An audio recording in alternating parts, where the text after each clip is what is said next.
Bismillahirrahmanirrahim. Assalamualaikum warahmatullahi wabarakatuh. Welcome back to my YouTube channel. Saya Binsar Nasution. Periode submission undian DV program 2022 baru saja ditutup pada tanggal 10 November 2020 lalu.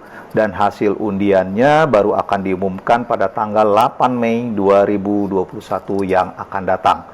Pada video sebelumnya, saya sudah bahas tentang cara mengisi form untuk mengikuti undian Green Card DV Program 2022. Di video kali ini, saya akan coba membahas langkah apa saja yang harus Anda lakukan jika nanti Anda terpilih lolos undian pada bulan Mei 2021 yang akan datang.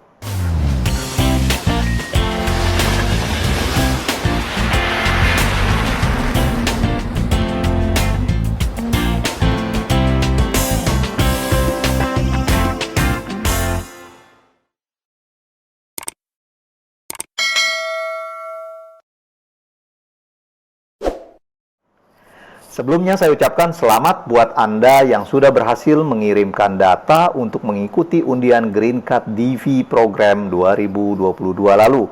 Itu artinya Anda hanya tinggal menunggu hingga tanggal 8 Mei 2021 nanti.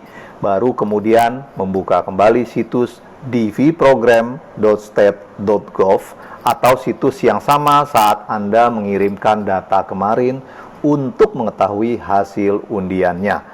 Harap Anda selalu menyimpan dan menjaga 16 digit nomor konfirmasi yang Anda terima saat kemarin submit data untuk ikut undian.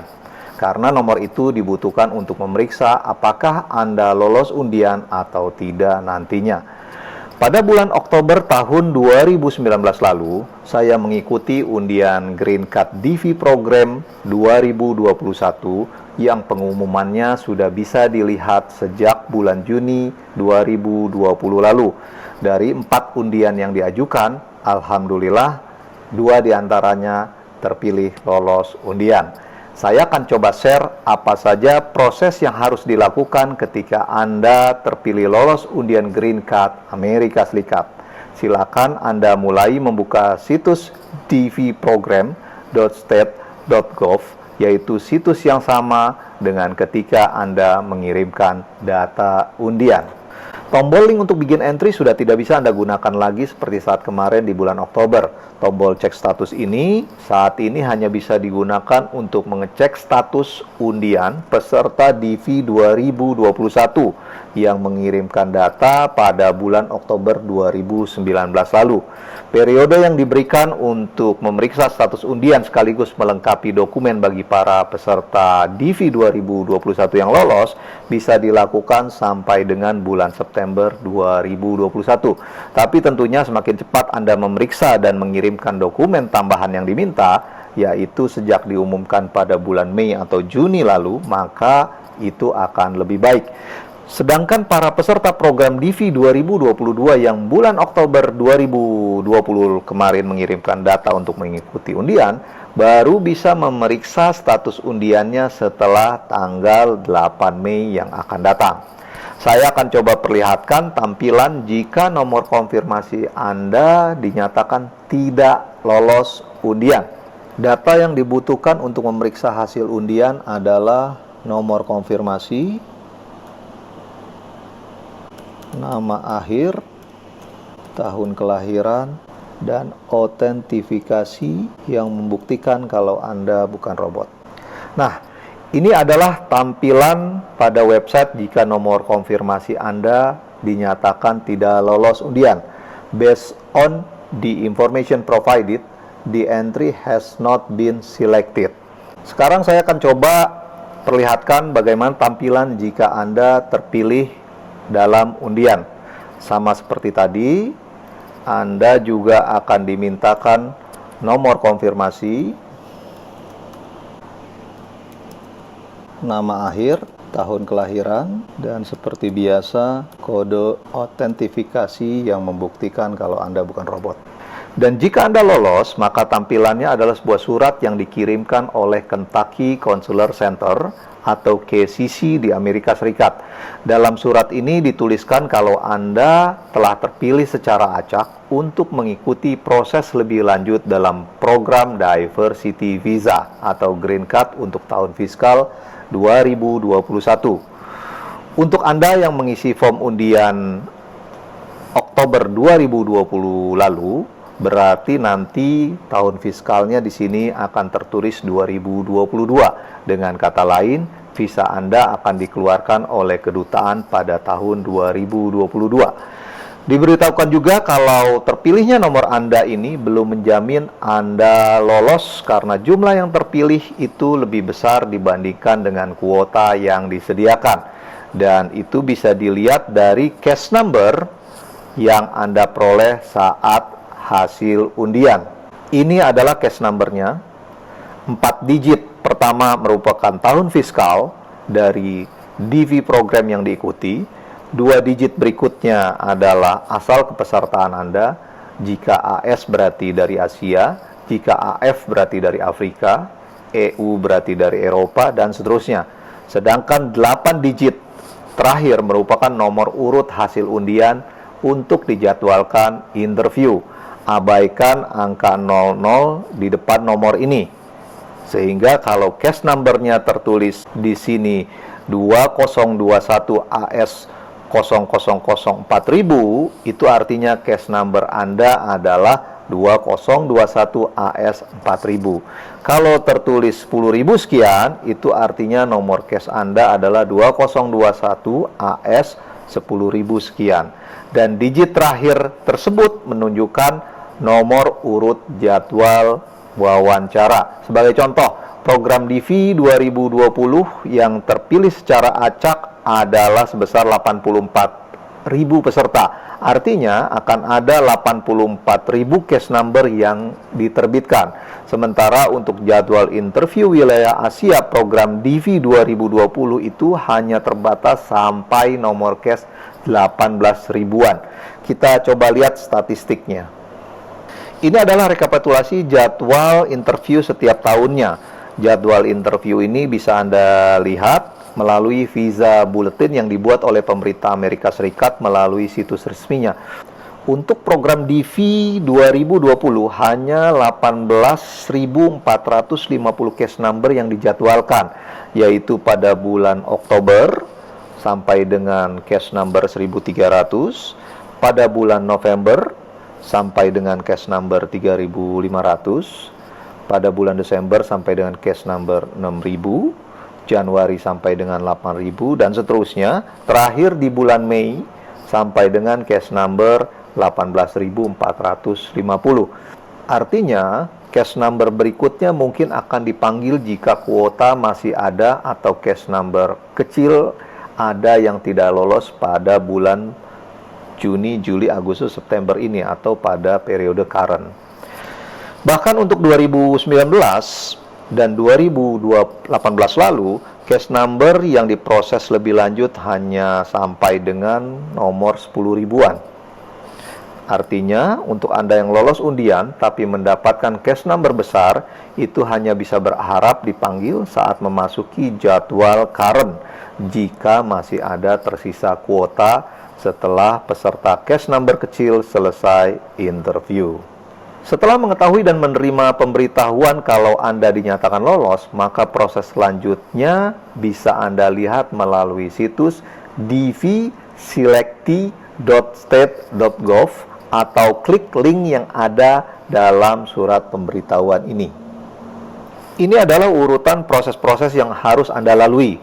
Dan saat ini Anda sudah berada pada tahap 3, yaitu terpilih dan diminta untuk mengirimkan data lengkap.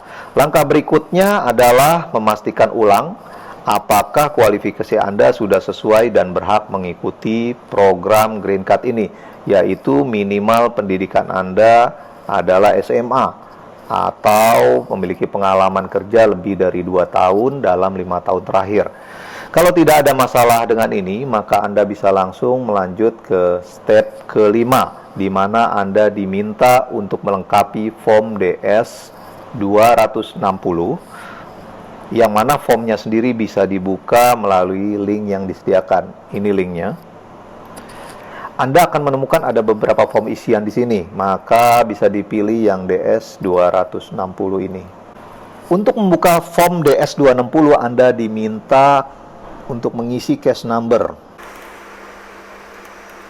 Case number yang diisikan ada 4 digit tahun fiskal DV program yang diikuti, kemudian 2 digit kode kepesertaan, dan cukup langsung case number Anda tanpa perlu menulis angka 00 di depannya seperti yang saya jelaskan tadi. Untuk memastikan, Anda juga akan diminta mengisikan nama akhir, tanggal lahir, dan nomor konfirmasi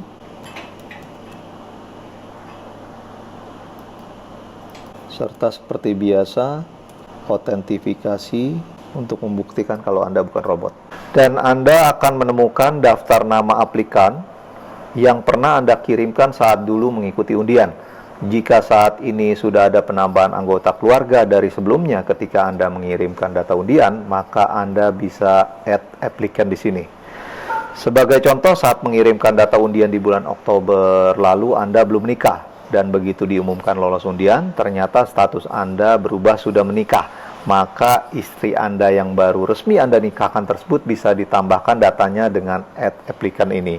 Atau misal ketika dulu mengikuti undian itu belum memiliki anak, tetapi saat diumumkan kemudian anak Anda sudah lahir, maka data anak Anda juga bisa ditambahkan lewat add applicant ini. Untuk kerabat yang bisa ditambahkan di sini hanyalah keluarga langsung seperti istri atau suami dan anak saja. Selain itu, nama-nama lainnya tidak boleh ditambahkan di sini. Untuk contoh ini kebetulan saya sudah mengirimkan semua data yang dibutuhkan sehingga di sini tertulis komplit. Tapi kalau Anda baru pertama membuka form DS260, status di sini akan tertulis incomplete. Waktu yang diberikan untuk mengisi atau melengkapi form DS260 cukup panjang, yaitu sampai dengan bulan September tahun berikutnya. Jadi Anda tidak perlu terburu-buru untuk menghindari kesalahan input. Tapi tentu saja semakin cepat Anda menyelesaikan isian, maka akan semakin cepat pula Anda masuk dalam antrian wawancara sesuai yang dijadwalkan. Data yang diminta dalam form DS260 ini dimulai dari data personal yang berisikan nama, jenis kelamin, status perkawinan, dan tempat tanggal lahir. Data personal berikutnya itu adalah data informasi tentang paspor Anda yang masih berlaku. Kemudian Anda juga akan dimintakan alamat tinggal Anda saat ini dan sejak kapan Anda mulai tinggal di alamat tersebut. Anda juga akan diminta tuliskan seluruh alamat-alamat tinggal sebelumnya sejak Anda berusia 16 tahun. Selain itu, Anda juga akan diminta nomor telepon, termasuk nomor telepon yang pernah digunakan sebelumnya dalam 5 tahun terakhir, begitu juga alamat email dalam 5 tahun terakhir, serta seluruh akun media sosial yang Anda miliki. Semua informasi ini sebaiknya dituliskan jujur apa adanya. Selanjutnya, Anda akan diminta untuk mengisikan alamat surat menyurat dan juga alamat di Amerika Serikat untuk pengiriman green card atau kartu permanen residen nantinya. Disebut green card karena memang kartu permanen residen yang seukuran KTP tersebut berwarna hijau. Usahakan Anda memiliki alamat kerabat atau teman Anda di Amerika Serikat, karena jika Anda lolos wawancara nanti, Anda hanya akan diberikan visa untuk berangkat, sementara fisik kartu permanen residennya sendiri akan dikirimkan ke alamat tersebut untuk bisa Anda ambil. Jika diperlukan, alamat itu nantinya bisa juga Anda rubah ketika Anda sampai di Amerika Serikat, sehingga green card tersebut nantinya akan dikirimkan ke alamat Anda yang baru. Green card-nya sendiri baru akan dikirimkan oleh pemerintah Amerika Serikat ke alamat tersebut setelah Anda tercatat imigrasi telah tiba di sana. Kemudian, Anda akan dimintakan juga data keluarga, dimulai dari orang tua, termasuk tempat tanggal lahir, alamat jika masih hidup, atau tahun kematian jika sudah meninggal. Kalau Anda anak adopsi, maka diisikan juga data orang tua yang mengadopsi Anda. Setelah itu, data pasangan Anda, istri atau suami, tempat tanggal lahirnya, alamatnya, pekerjaannya, tanggal dan kota pernikahan, termasuk pertanyaan apakah pasangan Anda akan ikut dengan Anda ke Amerika Serikat atau tidak. Kalaupun Anda berencana hanya berangkat sendiri tanpa pasangan, data dan informasi pasangan Anda juga harus dicantumkan di sini. Yang berikutnya adalah info tentang pasangan Anda sebelumnya jika ada. Dan kemudian data anak-anak Anda yang berusia di bawah 21 tahun dan belum menikah. Selanjutnya Anda akan diminta mengisikan informasi riwayat perjalanan Anda ke Amerika Serikat, termasuk visa yang pernah diterbitkan oleh pemerintah Amerika Serikat jika ada. Yang berikutnya adalah info tentang pekerjaan Anda saat ini, termasuk nama dan alamat perusahaan, bergerak di bidang apa, jabatan Anda apa, job description secara ringkas, dan periode awal Anda bekerja di perusahaan tersebut. Anda juga diminta isikan data jika Anda punya pekerjaan lainnya selain pekerjaan Anda pada kantor tersebut. Selanjutnya adalah data perusahaan tempat Anda bekerja pada waktu-waktu sebelumnya, dan juga riwayat pendidikan mulai dari pendidikan tingkat akhir sampai dengan SMA atau yang sederajat. Anda juga akan diminta mengisikan informasi tentang riwayat perjalanan Anda ke berbagai negara mana saja dalam 5 tahun terakhir, dan pertanyaan-pertanyaan lainnya yang berkaitan dengan masalah kesehatan, kriminalitas, terorisme, atau hukum lainnya. Dan terakhir adalah pertanyaan apakah Anda sudah pernah mengajukan Social Security Number sebelumnya. Ini biasanya buat mereka yang sudah pernah bekerja di Amerika Serikat sebelumnya. Jika belum pernah, maka diisikan no. Dan untuk pertanyaan yang ini diisikan yes.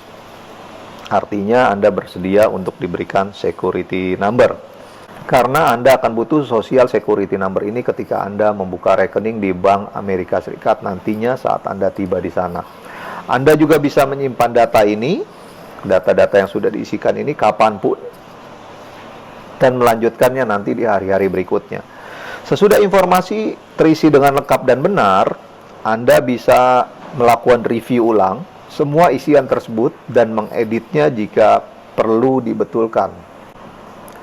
Anda bisa mencetak atau menyimpan PDF file dari review ini dengan tombol print ini. Periksalah dengan teliti semua isian tersebut sebelum Anda submit mengirimkannya.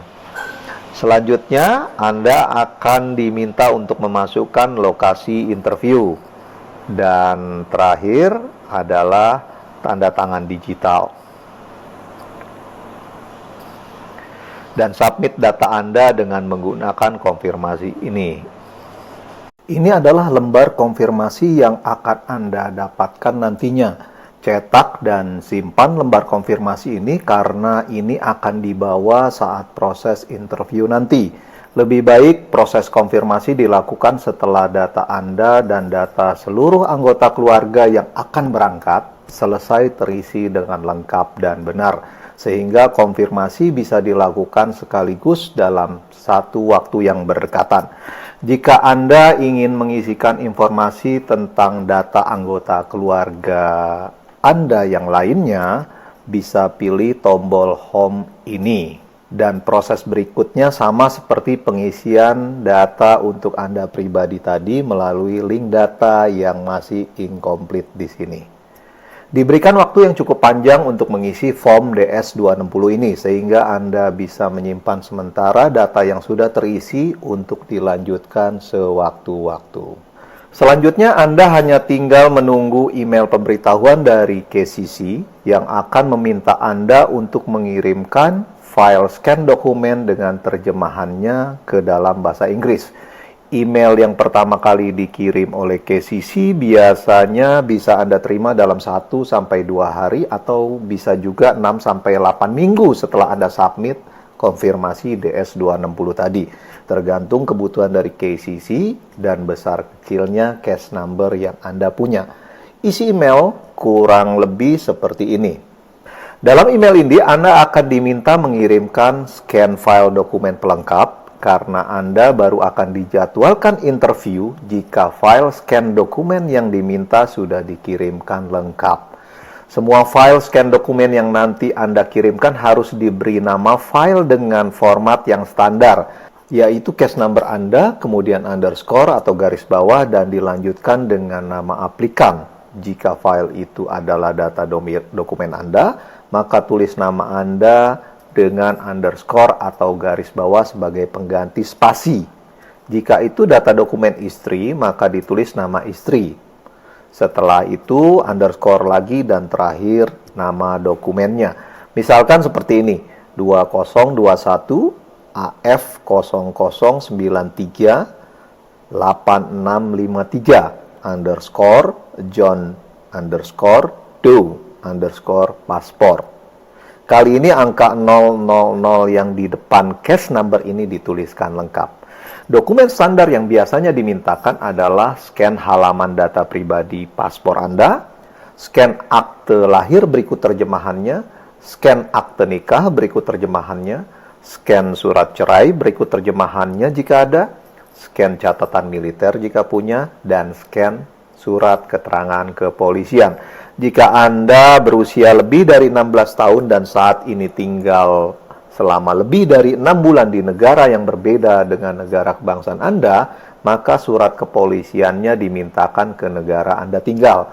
Misalkan Anda warga negara Indonesia dan saat ini kebetulan tinggal di Hong Kong sudah lebih dari 6 bulan, maka surat kepolisiannya dari negara Hong Kong.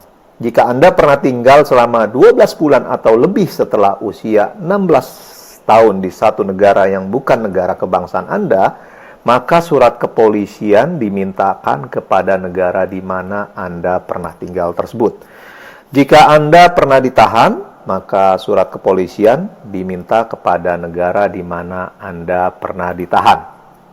Ada beberapa negara yang tidak membutuhkan surat keterangan kepolisian, termasuk Indonesia. Informasi itu bisa dilihat dalam website divisilekti.state.gov. Bisa dilihat pada step 6. Selanjutnya, buka di bawah police certificate ini dan link halaman reciprocity by country. Anda pilih I untuk negara Indonesia, baru pilih Indonesia. Kemudian Anda buka di bawah, ada police code prison record. Di sini dituliskan kalau police record tidak diperlukan. Disebutkan juga kalau mau buat surat kepolisian di Indonesia, itu nanti mungkin membutuhkan surat pengantar dari desa yang tidak standar, bisa berbeda-beda, dan juga mungkin butuh biaya lagi. Jadi kalau menurut ini, surat kepolisian tidak diperlukan jika dari negara Indonesia. Semua dokumen yang tadi diminta itu diterjemahkan dulu ke dalam bahasa Inggris pada penerjemah resmi yang terdaftar. Anda bisa melihat daftarnya pada website Kedutaan Amerika yang ada di Indonesia, yaitu id.usembassy.gov. Kemudian search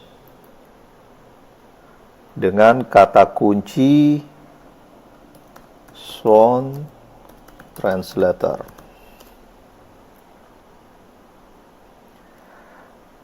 Ada di sini. Anda bisa pilih translator terdekat yang Anda inginkan. Hubungi saja mereka via email atau nomor teleponnya dan tanyakan berapa biaya terjemahan per halaman dan berapa lama akan selesai. Biasanya biayanya bervariasi antara Rp75.000 hingga Rp150.000 per halaman hasil. Lama prosesnya juga bervariasi. Ada juga yang memberlakukan lebih mahal kalau mau lebih cepat. Umumnya, Anda akan diminta untuk meng-email scan file yang akan diterjemahkan. Kemudian, translator itu akan menghitung biaya. Dan Anda diminta transfer sejumlah biaya, termasuk ongkos kirim jika dokumen sudah selesai nantinya. Ada juga translator yang akan minta dikirimkan hard copy dan diperlihatkan file aslinya. Tapi secara umum, translasi ini kurang lebih sekitar 1 sampai 3 hari saja jika dokumen tidak terlalu banyak. Setelah semua dokumen lengkap dan diberi nama sesuai dengan standar yang diminta, maka seluruh dokumen tadi dikirimkan via email ke alamat KCC DV document@state.gov dengan subjek email yang diisikan case number Anda. Maksimal size tidak boleh melebihi 30 MB. Jika file lampiran Anda lebih dari 30 MB, maka Anda bisa kirim dalam beberapa email dengan subjek email yang semuanya ditulis dengan case number Anda. Jika email berhasil terkirim, maka Anda akan menerima jawaban email otomatis dari KCC DV Document yang menginformasikan kalau email Anda sudah diterima dan dokumennya sedang diproses. Seperti ini kira-kira bentuknya. Selanjutnya Anda tinggal menunggu case number Anda dijadwalkan interview melalui visa bulletin yang bisa dilihat di travel.state.gov. Kemudian buka halaman US Visa. Dan di kolom sebelah kanan ada visa bulletin. Interview gelombang pertama biasanya dimulai pada bulan Oktober dan visa buletin bulan Oktober mulai diterbitkan pada akhir bulan Agustus. Sedangkan visa buletin bulan November mulai diterbitkan pada akhir bulan September. Visa buletin bulan Desember akan terbit pada akhir bulan Oktober, begitu seterusnya. Sampai dengan video ini dibuat, visa buletin yang sudah diterbitkan adalah sampai dengan visa buletin bulan April. Tapi kita juga bisa melihat visa buletin bulan-bulan sebelumnya dan bahkan dari berbagai tahun fiskal terdahulu. Kita coba lihat fiskal 2021 untuk bulan Oktober. Untuk jadwal interview DV program bisa dilihat pada bagian B, diversity, imigran yang ada di bawah. Pada bulan Oktober lalu, yang dijadwalkan interview untuk wilayah Asia, program DV 2021 adalah sampai dengan case number 1600. Di buletin bulan Oktober ini juga kita bisa lihat jadwal untuk bulan November. Ada di bawahnya, yaitu sampai dengan case number 2800. Kita coba lihat buletin bulan November. Sama seperti buletin bulan Oktober, di buletin bulan November ini juga kita bisa lihat jadwal bulan November dan bulan berikutnya yaitu Desember. Untuk wilayah Asia pada bulan November kelihatan 2800 di sini, sedangkan pada bulan Desembernya sampai dengan case number 3500. Kita coba lihat rekapitulasi visa buletin jadwal interview dari periode tahun fiskal sebelumnya. Ini adalah DV program dari tahun 2021 atau yang memasukkan undian atau mengisi form pada tahun 2019 lalu. Oktober sampai dengan case number 1600, November 2800, Desember sampai dengan 3500, dan sampai dengan bulan Mei sudah dijadwalkan sampai dengan nomor 13.000. Apakah di bulan Juni nanti akan menjadi periode current atau masih akan keluar nomor berikutnya, kita masih belum tahu. Jadi kita akan tunggu sampai dengan akhir bulan April ini. Untuk DV 2020 sendiri, nomor terakhir yang dipanggil adalah 18.450 atau case number sampai dengan 18.450. Artinya kalau case number Anda lebih besar dari 18.450, Anda kemungkinan akan dipanggil pada bulan Juni, Juli, Agustus, September atau pada periode current jika nomor-nomor kecil atau case number kecil yang di atas ini ada yang tidak memenuhi syarat. Begitu juga dengan DV 2021. Jika urutan case number Anda sudah masuk dalam visa bulletin, maka Anda nanti akan menerima lagi email dari KCC yang menginstruksikan Anda untuk memeriksa kembali halaman Entran Cek Status atau ESC yang sudah mereka update melalui situs dvprogram.state.gov, yaitu situs yang sama saat Anda gunakan ketika Anda memeriksa hasil undian dulu. Untuk membukanya, seperti biasa, Anda akan dimintakan confirmation number,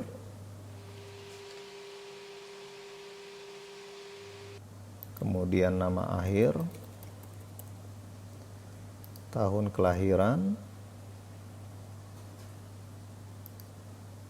dan autentifikasi yang membuktikan kalau Anda bukan robot.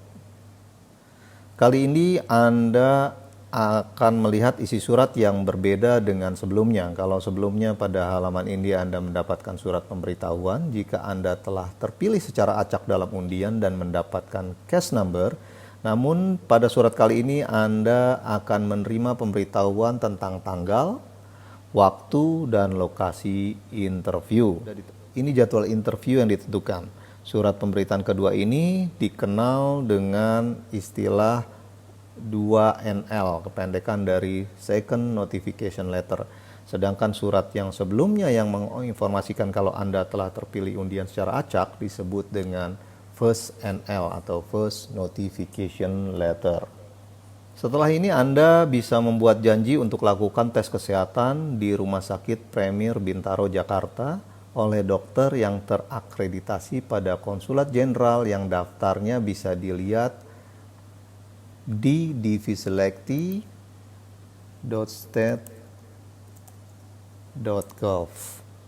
Pada step 8, kemudian buka link pada poin medical exam di bawah. Pilih kedutaan besar Anda, yaitu Jakarta.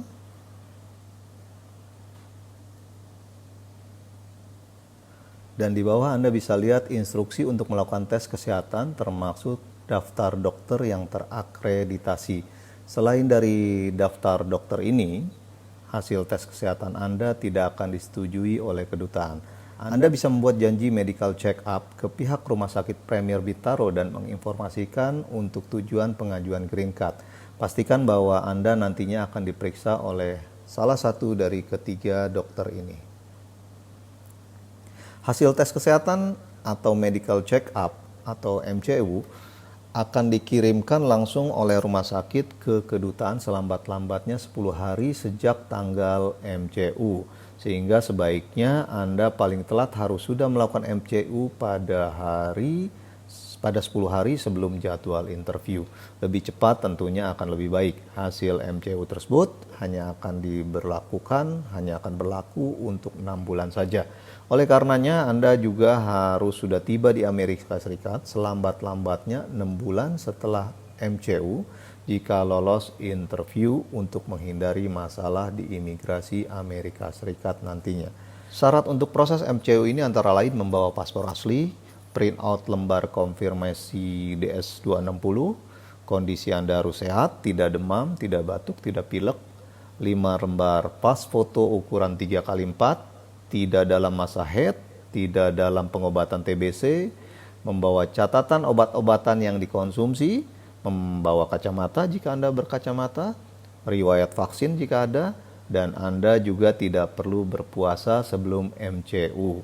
Jika Anda baru saja melakukan vaksin COVID-19, maka MCU hanya baru bisa dilakukan 1 bulan setelah vaksin COVID-19 yang kedua. Jadi jika Anda ada rencana untuk melakukan vaksin COVID sebelumnya, sebaiknya ini ditunda dulu hingga selesai MCU, mengingat waktu yang terbatas antara jadwal MCU sampai dengan proses interview. Beberapa hal yang diperiksa saat MCU seperti darah, air seni, ronsen, tes mata minus, dan vaksinasi. Biasanya biaya besar MCU tergantung dari berapa banyak Anda akan divaksin saat MCU.